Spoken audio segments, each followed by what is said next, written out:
So this, yeah, it's fairly gritty, fairly grimy, fairly savage, as indeed others have said. Um, and it's not quite as interesting as It's Chris File, which I've seen once, which apparently he was directed a lot of other stuff. So it's not quite supposed to represent. I don't know what's representative, but I think this is only my second one. So honestly, I don't think I have watched any others apart from that. Yeah. Um. So yeah, it's fairly dark, but I think the personalities there, those two, are sort of interesting. I mean, they're not quite the typical couple that usually kidnap, are they? Like, he has a voice that somehow doesn't seem alarming, even though his actions can be alarming, although not always. Yeah, and she is bizarre. Yeah, she approaches people with some sort of uh yeah, something that disarms them, not necessarily with her voice, but she did appear like she was mentally like a child herself. Uh, but yeah, they both of them could be, I guess, psychotic.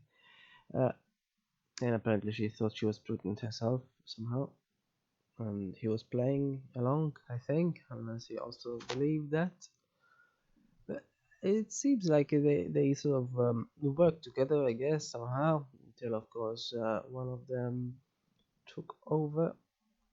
So in that sense, it's not quite the same, identical sort of scenario like many other kidnapping movies are. So in a way, that was interesting. Of course, like most kidnapping movies, it ends in similar sort of fashion. There's not really much else, I guess, any other way it can end.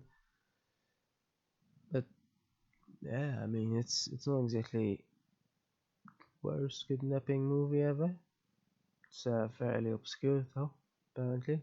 It's been 20 years out now, and barely been seen by, hasn't been seen by 10,000, it seems, or at least rated by 10,000. Uh, the surroundings are sort of deceptive. I mean, the coldness, the snow is sort of representative of what's happening, it's symbolic of how everyone is cold and such. But the surroundings are still sort of deceptive though, because they do look pretty, and yet obviously what's happening isn't quite as beautiful, obviously. But the pictures are surely, yeah, I guess that's rural Canada, apparently. Uh, so yeah, I mean, it's not exactly though, as I say, not exactly the worst I've ever seen or the most boring, but it is still pretty savage. Yeah, the thing with the hospital though, when she suddenly became a nurse and injected another nurse or doctor, I thought it was a doctor, but apparently this is a nurse.